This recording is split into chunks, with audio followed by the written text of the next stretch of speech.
আসসালামু আলাইকুম। আচ্ছা বলেন তো আপনারা কোন জেলার মানুষ কিভাবে কাঁঠালের বিচি রান্না করে খান? অবশ্যই কিন্তু কমেন্টস করে জানাবেন। আমি কিন্তু নোয়াখালীর মেয়ে, এজন্য আমরা যেইভাবে রান্না করি সেই রেসিপি নিয়ে আপনাদের মাঝে হাজির হয়ে গেলাম। আমরা কিন্তু এটা কাঁঠালের বিচি দিয়ে শুটকি দিয়ে ভর্তা করি। আবার কেউ শাক দিয়ে রান্না করে, ইলিশ মাছ দিয়ে রান্না করে। তো আমি আজকে চিংড়ি মাছ দিয়ে আর শাক দিয়ে রান্না করেছি কাঁঠালের বিচি দিয়ে।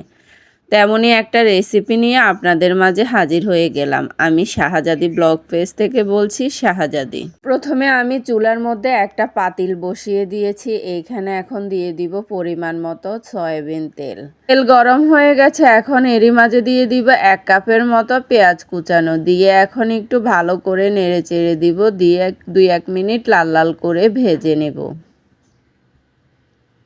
পেঁয়াজগুলো তো লাল লাল করে ভাজা হয়ে গেছে। এখন এখানে দিয়ে দিব 2 টেবিল চামচ পরিমাণ রসুন বাটা। রসুনটা দিয়ে একটু নেড়ে চেড়ে দিব।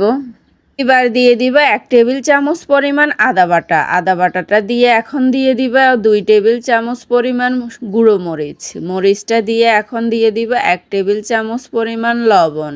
1 টেবিল চামচ পরিমাণের থেকে একটু বেশি হলুদ গুঁড়ো দিয়ে এবার দিয়ে দিব সামান্য একটু পানি, যেন মশলাগুলো না পুড়ে যায় এই জন্য। এবার একটু ভালো করে নেড়ে চেড়ে 2-1 মিনিট কষিয়ে নিব। এরই মাঝে দিয়ে দিব কিন্তু আমি জিরে গুঁড়া দিয়ে দিব 1 টেবিল চামচ পরিমাণ। দিয়ে এখন মশলাগুলো একটু নেড়ে চেড়ে ভালো করে ভাজা ভাজা করে নেব। মশলাগুলো তো ভাজা ভাজা হয়ে গেছে। এখন এরই মাঝে দিয়ে দিব চিংড়ি মাছ। আমি আগে থেকে কেটে ধুয়ে পরিষ্কার করে রেখেছিলাম দেশি চিংড়ি মাছ। এগুলো দিয়ে কিন্তু আজকে কাঁঠালের বিচি রান্না করব। এই জন্য এগুলো দিয়ে এখন একটু ভালো করে নেড়ে চেড়ে ভাজা ভাজা করে নেব। মশলাগুলো কিন্তু ভাজা ভাজা হয়ে গেছে। এখন দিয়ে দিব আমি কাঁঠালের বিচিগুলো। আমি কিন্তু এই কাঁঠালের বিচিগুলো ডিপে সংরক্ষণ করে রেখেছিলাম। একদিন আপনাদের সাথে এই ভিডিওটা শেয়ার করব। কাঁঠালের বিচিগুলো দিয়ে একটু ভালো করে নেড়ে চেড়ে 2-1 মিনিট আমি একটু ভাজা ভাজা করে নেব।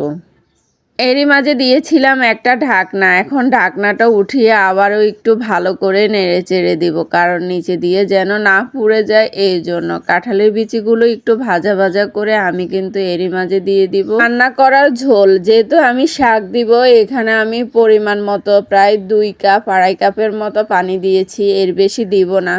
শাক থেকেও আবার অনেক ঝোল বের হয়ে যাবে এই জন্য। দিয়ে এখন একটু নেড়ে চেড়ে ভালো করে আবার একটা ঢাকনা দিয়ে দিব।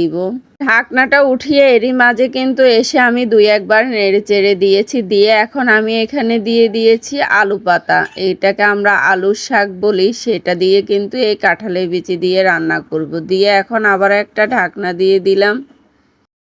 ঢাকনাটা উঠিয়ে একটু ভালো করে নেড়ে চেড়ে দিব, কারণ শাকগুলো মোটামুটি সিদ্ধ হয়ে আসছে। এখন কিন্তু এইভাবে আমি বেশ কয়েকবার নেড়ে চেড়ে দিব, আর কিন্তু ঢাকনা দিব না, তাহলে শাকের কালারটা কিন্তু নষ্ট হয়ে যাবে। সবুজ যে কালারটা ওটা থাকবে না। এখন একটু ভালো করে নেড়ে চেড়ে দিয়ে সবগুলো একসঙ্গে মিশিয়ে দিব।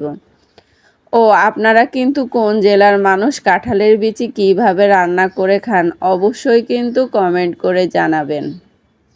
এইভাবে কিন্তু আমি বেশ কিছুক্ষণ রেখেছিলাম। রেখে কয়েকবার নেড়ে চেড়ে দিয়ে আমি ঝোলটা একটু শুকিয়ে মাখো মাখো করে ফেলেছি। শাকটা তো নামিয়ে ফেলেছি। এখন আরেক সাইডে কিন্তু আমি এটার জন্য করে নিয়েছি বেরেস্তা। পেঁয়াজ আর রসুন দিয়ে বেরেস্তা করে নিয়েছি। এটা দিলে কিন্তু এই শাকের ফ্লেভারটা অনেক বেড়ে যায়, আর শাকটা খেতে কিন্তু ভীষণ মজা লাগে। তো আমি পেঁয়াজ আর রসুনের বেরেস্তাটা দিয়ে এখন একটু ভালো করে আবারও নেড়ে চেড়ে নামিয়ে ফেলবো। আপনারা কিন্তু অবশ্যই বাসায় এইভাবে ট্রাই করে দেখবেন। এই শাকটা কিন্তু খেতে ভীষণ মজা হয়। ইলিশ মাছ দিয়ে রান্না করলে এই শাকের টেস্ট আরও দ্বিগুণ বেড়ে যায়। তো সবাই ভালো থাকবেন, আর আমার রেসিপিগুলো যদি ভালো লেগে থাকে অবশ্যই একটা লাইক কমেন্ট শেয়ার করে দিবেন। আল্লাহ হাফেজ।